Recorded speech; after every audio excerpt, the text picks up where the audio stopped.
Hi and welcome. I'm John Jeffries from Partners in Ministry. It was about 40 years ago that my wife and I moved from Sydney to Melbourne.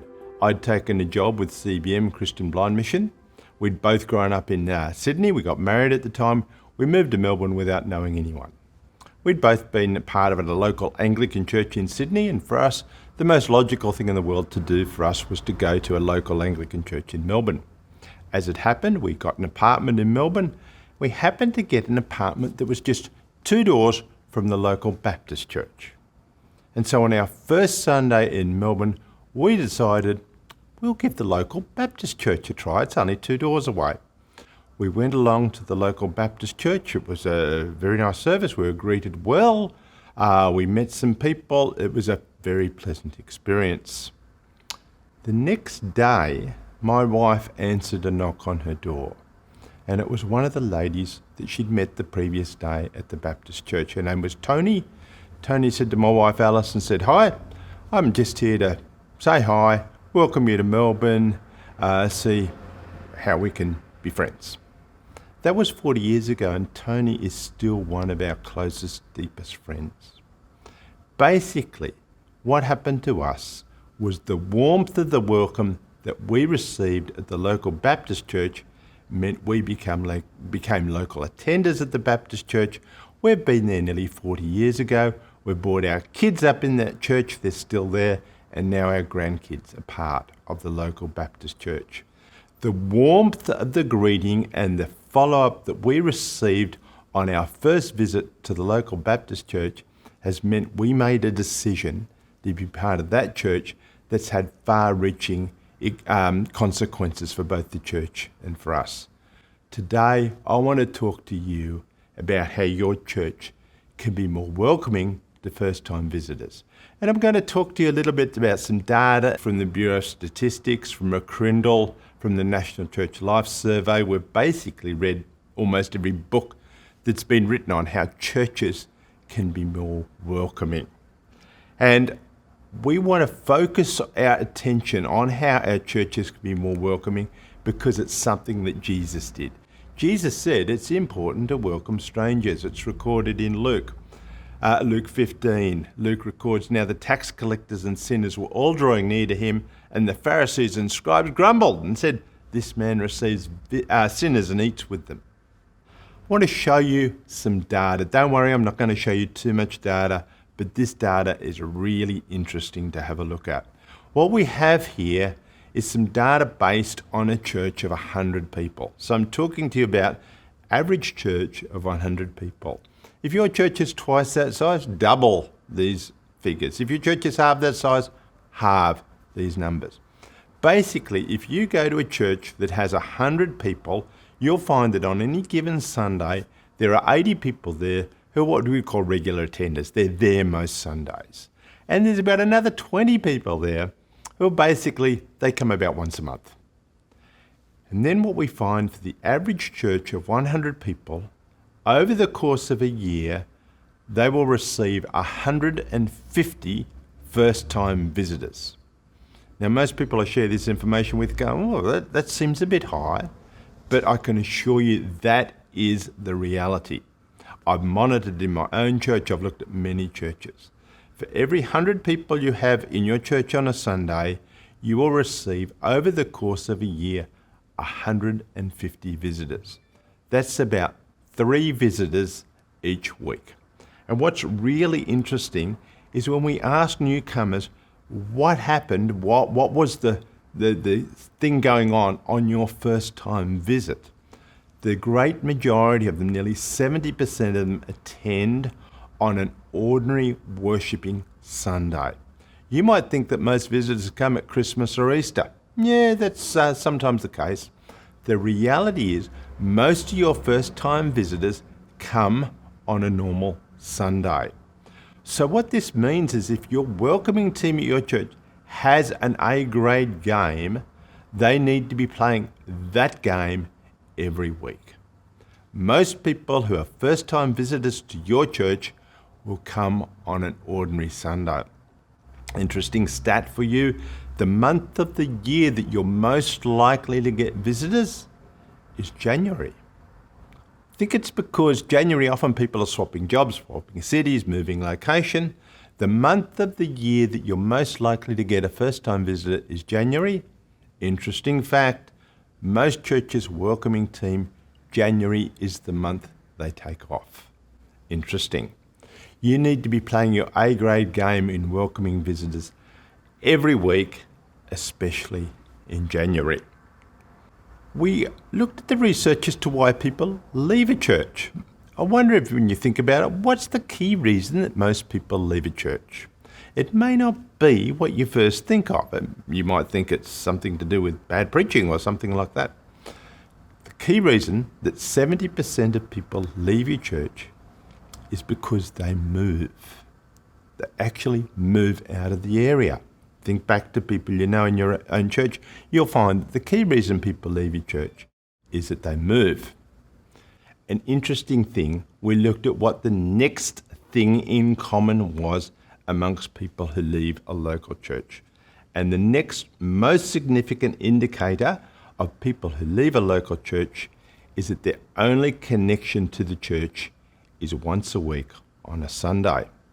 What this means is multiplicity of contact with a person is very important in them staying engaged with your church.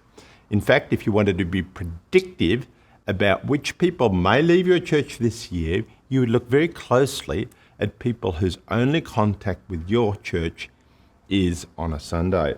So what this means is that for every church, the average church of 100 people, you have 150 visitors coming to your church throughout the year.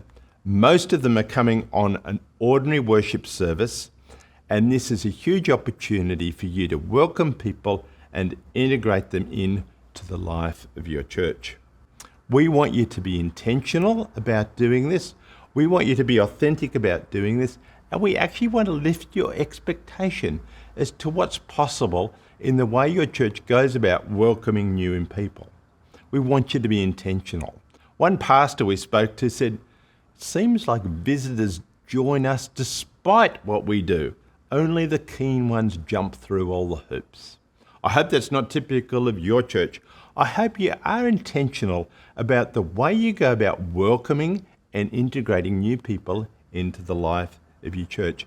We want you to make it easier for first-time visitors to connect with your church and hopefully become regular part of your church. So there are some key things you need to think through. One thing you might want to think through is what's the pathway a first-time visitor goes on from the point of their very first contact with your church to the point at which they are a regular member of your church. So, question for you. When do you think the welcome pathway commences? When do you think you start the welcoming process of a first-time visitor to your church? Most people I talk to say, it's probably when their car pulls up in the car park. Or some will say, I reckon their welcoming process starts when people walk through the door for the first time. I want to share with you some surprising information. For 90% of the first-time visitors to your church, 90% of them have already been to your church's website. That's right. Your website is actually the start of the welcoming process. For 90% of your first-time visitors, they've been to your church's website. So we want you to start by having a look at your church's website. And we want you to look at your church's website from the point of view of a visitor. The reality is most users of your church's website are not the regular members of your church. They are first-time visitors. And when they go to your church's website, what they're looking for is something that gives them the feel of what it's going to be like if they attend your church on a Sunday. So, interesting fact, the most visited page on your church's website will be a page titled something like Meet the Pastor or About the Team. It won't be a page about the peculiar doctrine of your church. What most first-time visitors are looking for when they go to your website, they're looking to get some idea of what the people will be like that they will meet if they attend your church. And sorry to say this to pastors, they're not so interested in the number of theological degrees that you may have. What they're interested in is what you might be like as a person. They probably want to know if you're a tea or a coffee person, or you're a sports type person. They want to know if you're a family person. They're wanting to get to understand about the team, the pastoral team, the leaders of church. People are wanting, the first-time visitors to your website are wanting to understand what it's going to be like for us if we come along to the church and meet them. So the first thing we're going to encourage you to do is have a look at your church's website and have a look at it through the eyes of a visitor. An interesting thing you may want to do is try doing a Google search. Put in the name of the town or suburb you live in and the word church and see what comes up. See where your church ranks as it comes up, and there are things that technical people can do that will help Google search elevate the priority with which your church will come up, because that's the most likely thing a first-time visitor is going to do. They're going to put in the name of your town or suburb and the word church, and then they're going to have a look at what churches are available in the area. So we want you to think about, from the Google search, what is the welcome process that it looks like for a person who starts to engage with your church. We want you to also think about raising and training a welcome team. Some people whose aim and objective is to be welcoming to first-time visitors to your church. And we want them to have a clear purpose with what they're doing, not just people who say, hi, welcome. We want those people to have a clear idea of what the pathway is you would like a first-time visitor to go on from the point of their first contact with your church right through to becoming a member of your church. And we want you to share stories with each other of what it's like to be a first-time visitor at a church. Key question for you. This is based on research. When does a first-time visitor decide if your church is friendly or not? Have a think about it. When do you think a first-time visitor decides whether your church is friendly or not? Now, most people I talk to say, I reckon it's when they walk through the door and how they're greeted and shown to a seat. That's what most people think. It's not the reality. For most first-time visitors to your church, the time at which they decide whether your church is friendly or not is what happens in the 10 minutes after the service ends. This is surprising information. I realised when I came across this information, I thought to myself, my own church, our welcome team knocks off after the first hymn or song has been sung. Yet the key time in a welcome process of when a first-time visitor is going to decide whether your church is friendly or not is what happens in the first 10 minutes after a service ends. So one of the things you may want to think about in your church is, I like to call them pew missionaries. These are warm and friendly members of your church who may not be on your welcoming team, but throughout a worship service have noticed some first-time guests. And what they will do is, as soon as the church service ends, they will go and make conversation with first-time visitors. What happens in the 10 minutes after a service ends is critical. One church I was working with said, we realise that what we've been in the habit of doing is our normal church members use the first 10 minutes after service ends to catch up with each other, to meet with each other, and maybe to discuss a little church business. And what they decided as a church, they said as a church, we're going to have a new guideline. And we're going to say that we will not talk to each other until we can see that every first-time visitor in the church has been meaningfully engaged by one of our church members. They decided to actually formalise the process a little bit. So, A researcher who looked at this said, "It wasn't the first 10 minutes I expected. I thought they would say it's right after they got out of the car and walked into the building, but more than any other time, they said, I decided this was a friendly church in the 10 minutes following the conclusion of the service." So we want you to think through some key moments on your church's connection pathway. We want you to start from the Google search or the visit to your church's website. We want you to think about what happens when someone does arrive, walk through your door, how they are shown to a seat. We want you to think about what happens at the conclusion of the service. And we want you to think about what are the next steps you would like a first-time visitor to take. So, when a first-time visitor comes to your church, as they come through the first door, for example, they're likely to be very nervous. What we know is that of the 150 people that come to your church for the first time during a year, 100 of them will be what we call well-churched. They'll basically be Christians. They'll be people who understand what happens in a church service. They're going to be quite comfortable walking into a church building. For about 1/3 of your first-time visitors, they're going to be quite the opposite. These are going to be people who it's probably their first time ever through the doors of a church.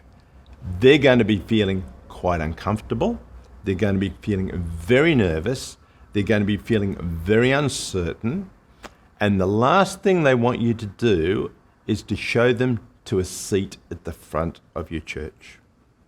They're going to want to sit at the back of the church where they can feel a little unobtrusive, where they can feel a little more relaxed. So one of the things you need to think through is for your first-time visitors, having seats at the back of your church that are free and available for a first-time visitor to sit in a comfortable way. We also want you to think about what happens in the 36 hours after the service. What is the action you want someone to take? And we also want you to think about what's the path you want them to take. So, for a person who is a Christian, who's moved into the area, is coming to your church in the first time, the thing you may want to be talking to them about is how they can join a small group, how they can connect with other people in the church. For a first-time visitor who has no Christian background, the thing you might want to be thinking about is, well, am I going to point them towards an evangelistic program? Am I going to suggest to them an Arrow program or a Christianity Explained program? How am I going to help them understand more about Jesus? That's quite different pathways you're going to take a person on based on their faith understanding. We want you to think too about the importance of your follow-up of a first-time visitor. I'm going to show you some stats that you might find a little bit surprising. What we found is that when a first-time visitor is followed up within 36 hours of their visit, 85% of them will return the next week.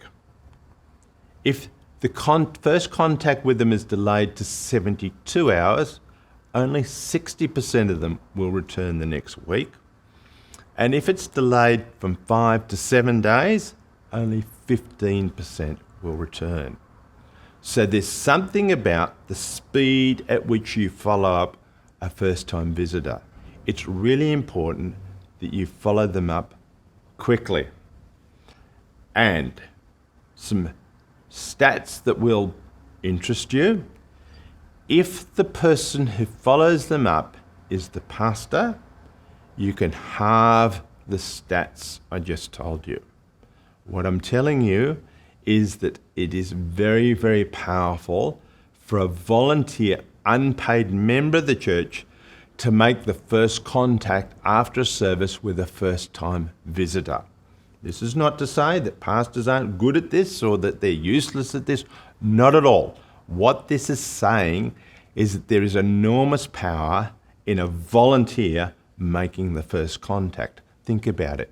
Inherently, what the volunteer is saying to the first-time visitor, they're saying, I love this church so much that I'm willing to follow you up immediately because I would love you to come and be part of our church. That is a very powerful statement. So I'm encouraging you to look at your welcome process, particularly at what happens on the day after the worship service, the speed at which someone's followed up, and encouraging you to have volunteers that follow people up rather than the pastor. So we want your welcome process to be authentic. Question for you. Whose responsibility do you think it is to welcome new people to your church? I hope you've said everyone. Yes, it's everyone's responsibility to do what they can to make your church a very warm and welcoming environment for first-time visitors. In fact, we researched this. We asked first-time visitors, how important is it that the church is friendly? And you're not going to be surprised. 71% of people said it's extremely important, and a further 21% said it's very important. Basically, 92% of people are saying the friendliness of the welcome is incredibly important to their experience of their first-time visit to your church. When we looked at why people drop out of church, these are some of the common things that got mentioned. 45% of people drop out of church because they say they didn't feel part of the church. And another 25% drop out because they actually use the word clique or in-group. So some of the things you need to think through is how you can help with multiplicity of contact points when new person comes to your church. What happens on the first day is really important. What happens in the first 36 hours is really important. What happens on their second visit to your church is also important. They might receive a very warm welcome because your welcome team is excellent in week 1, but they come back in week 2 and all your welcome team are engaging with other new people and they can still feel a little bit lonely. In fact, one of the things we looked at, we said, what does it take for a person to start, if I invite a friend to my church, what does it take the first time they come with me, they will say, I'm going to John's church. If they come the following week, they'll say, I'm going to John's church. What is the trigger that makes them change from saying, I'm coming to John's church to I'm coming to my church? What causes them from stop saying this is my friend's church to saying it's my church? Key thing we found in the research was multiplicity of contact points. If I invite a friend with me to my church and I'm the only one they really know, they will keep describing it as John's church. Once I introduce them to other people and they get to know more people in the church, that's when they will start calling it their church. So you really want to look at how you can increase the contact points and the number of people who are engaging with your first-time visitors. It's really important.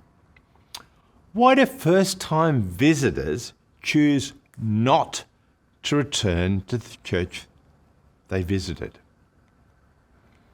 This research comes from Tom Rayner, the top 10 ways churches drive away first-time guests. What is the key reason, the most common reason, a first-time visitor will choose not to return to your church? This is surprising. The number one reason that's given is people will say having to stand up and greet one another during the worship time. Now, when I tell this to churches in person, I can immediately see I've polarised the audience. Because what happens is what the part of the audience that's more extroverted will say, I don't believe this. This can't be true. Yet at the same time, all the introverted people I'm talking to say, yeah, I hate that. I hate it when I go to somewhere that's new and I have to stand up and identify myself as a new person.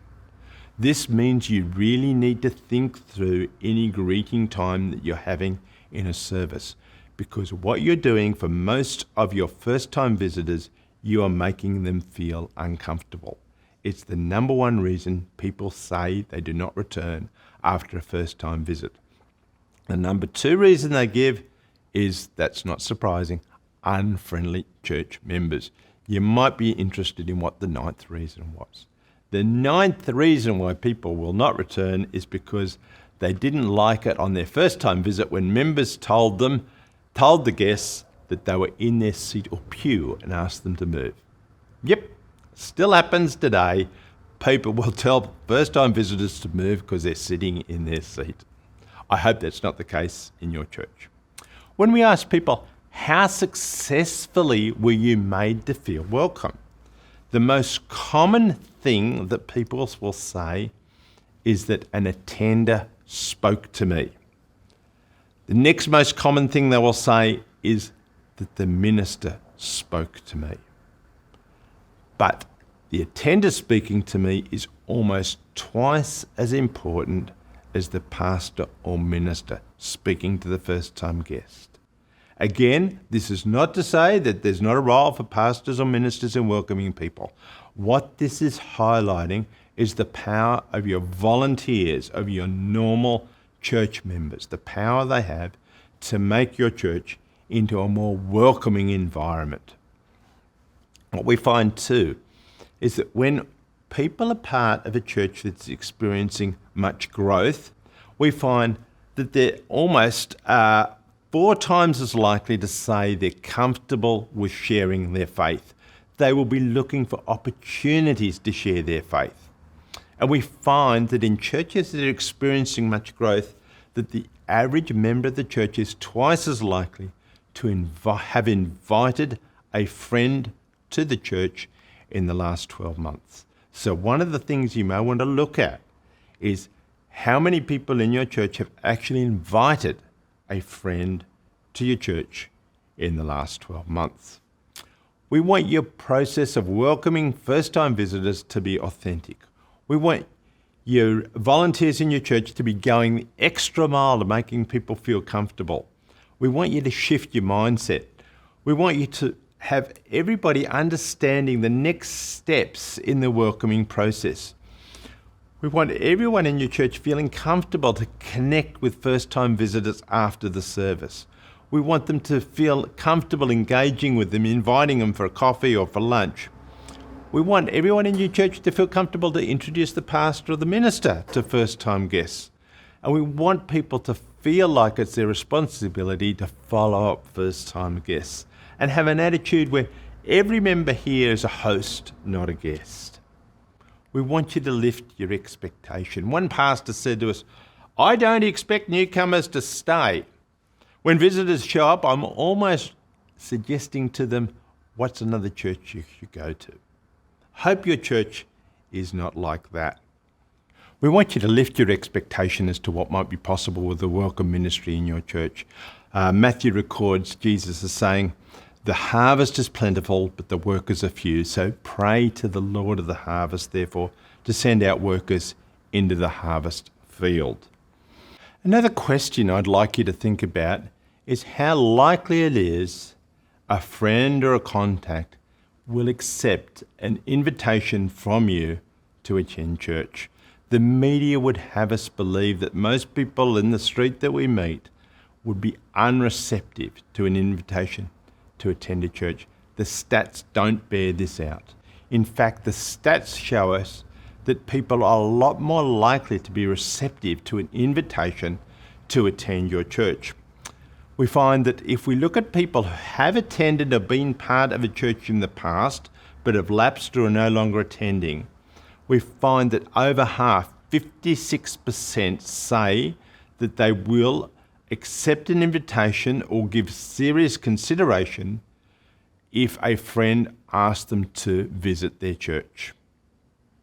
For people who've never attended a church before, yes, they are less likely to accept an invitation, but a surprising number are saying they would at least give serious consideration.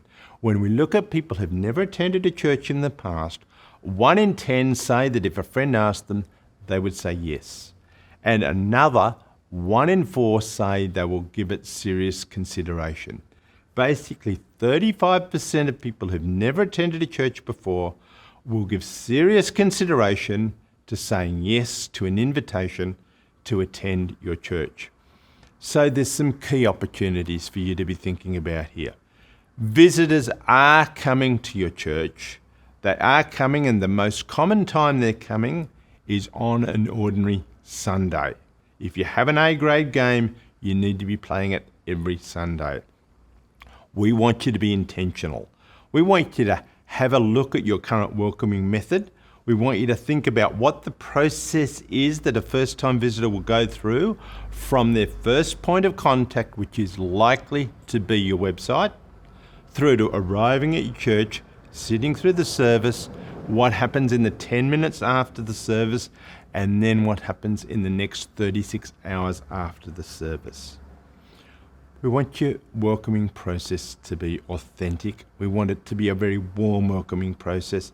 And we want you to lift the expectations of what you could achieve if you just remove a couple of key roadblocks or obstacles that you may have. Interesting story. A real estate agent said to us, he'd been contemplating issues of faith, never been to a church before, and he decided to attend his local church. 5 days later, the pastor followed him up. The real estate agent said to the pastor, I don't get it. He said, I went to your church. I appeared, as in my terms, a hot contact. And in my world of real estate, a hot contact is someone that you follow up within 24 hours. If I left it 5 days to follow up someone in my world, I'd lose my job. I don't get it.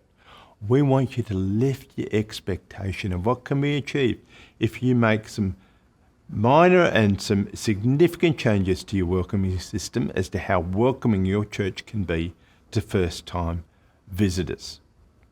So one helpful process you might want to have a think about after the seminar today is to think to yourself, what are the things about your welcoming process that are working well?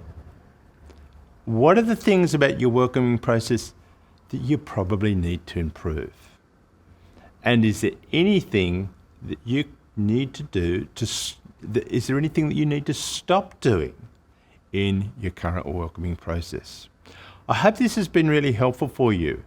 I see that every Sunday you have people coming for the first time to your church, and this could be a life-changing moment for them. For my wife and I, walking through the doors of the local Baptist church has impacted our faith and life for the next 40 years. For some of the people walking through your door, this is going to be their first encounter with Jesus. What a privilege we have that we can be involved in someone's first encounter with Jesus. My encouragement to you is to work with your team, with your pastor. Look at the ways your church can be more welcoming so that more people can engage with Jesus, can engage with faith, and more lives can be really changed. Thank you.